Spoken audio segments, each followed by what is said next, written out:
Our next speaker is a good friend of mine. He is founder of the Rhino Hunt. He also is co-founder of Operation Lost Vote. If it wasn't for his leadership and a few others, none of this would have happened. We pulled a rabbit out of the hat, let me tell you. I am so excited for our state to have, what's it, Kate? 155 certified petition candidates. We are talking.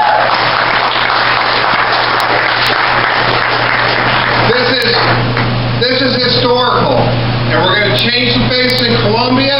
We're going to change some faces in the counties, and it's time to take our state back and take our country back. With that, I want to introduce my friend, Terry Gilbert.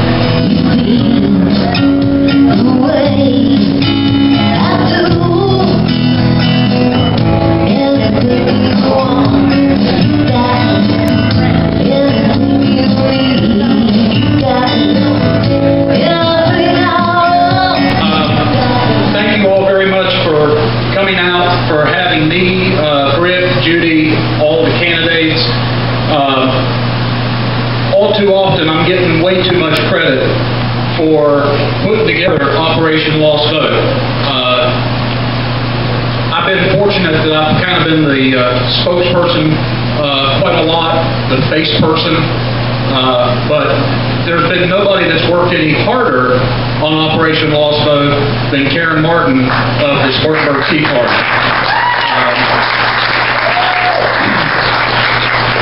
Information is where we gain power.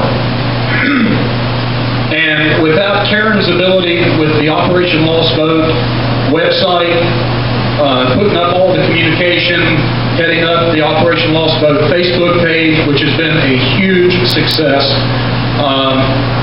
what efforts that I put forth would be rather small.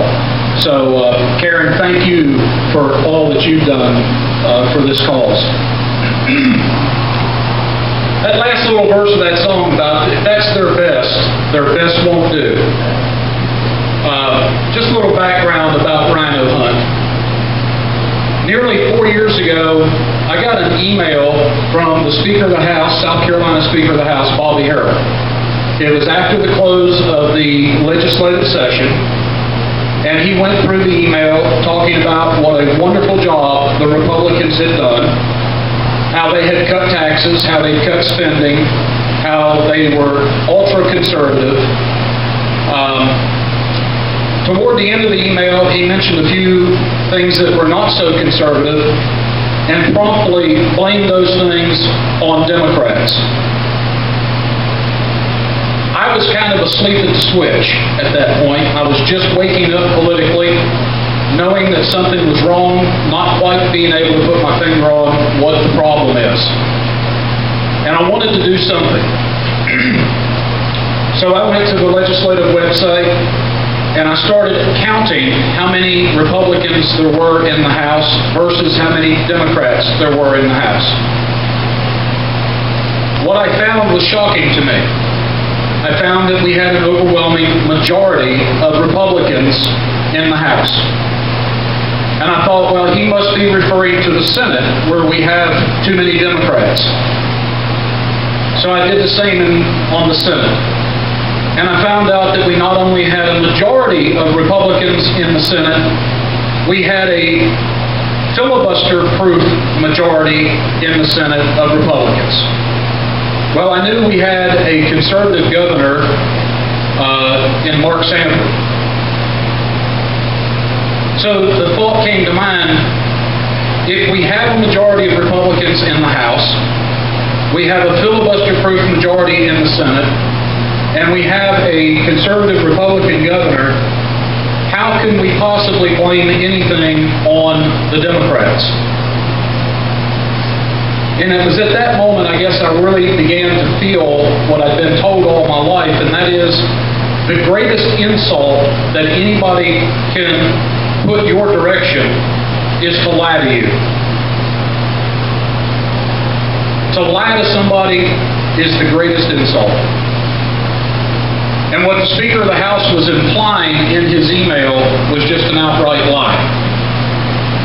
South Carolina has an overwhelming majority of Republicans in the State House, and on most, not all, but on most of our county councils. And yet, year after year, we see budgets that continue to expand. Last year, we had the largest budget in state history. This year, it's expanded by over $1 billion. They talk about taxes. They haven't raised taxes or they've lowered taxes. But what they don't tell you is about the fines and fees in the other funds. Those funds are continuing to grow. Every time you turn around,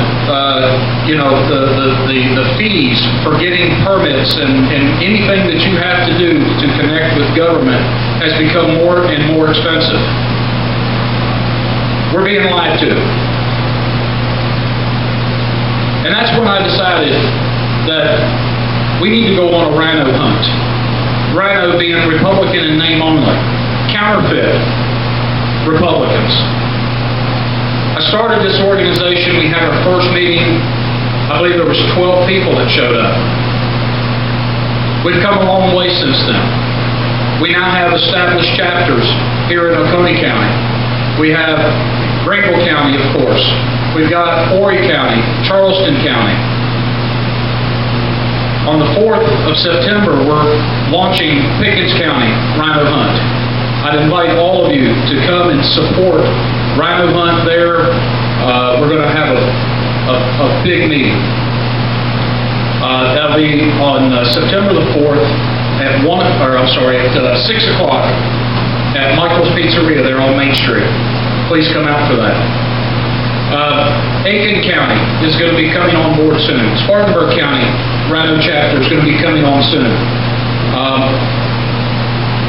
And I think really the reason that our organization is growing so much is because we're bringing, first and foremost, we're bringing truth. It's not enough to simply say that you're a conservative. You've got to walk the walk instead of just talking the talk. You know, I've heard some of the things that were said beforehand. We gained our independence not by accident. We gained our independence because our founding fathers recognized the tyranny that they were living under. It was nothing more than a consolidation of power. Whatever the king wanted, the king got. And those officers that the king put into control. Freedom is when we have good government. Government that has a separation of power. And because of that separation of power, that brings accountability.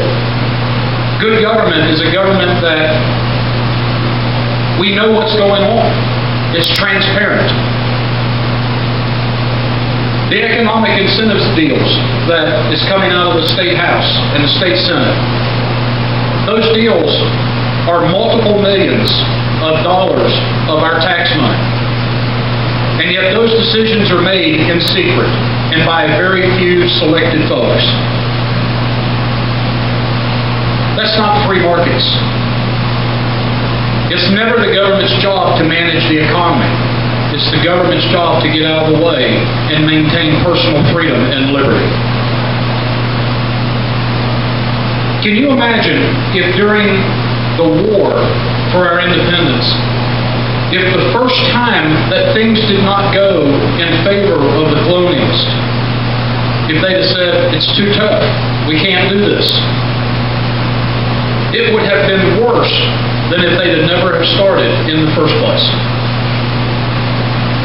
The punishment that was going to come meant that it's do or die. They give me freedom, or give me liberty, or give me death. Folks, we have started something here in South Carolina that is bigger than any person in this room. Our success or our failure will touch generations to come. The youngest person in this room, whoever that is, will be paying the debts that we're acquiring right now. It's our job to maintain that freedom and that liberty. I've got a long family history of doing such. My fifth great-grandfather served in the Revolution. I've got a great-grandfather that served in the Confederacy, a grandfather that served in World War I, and 5 uncles that served in World War II. And I'll be darned if we're going to lose our freedom on my watch.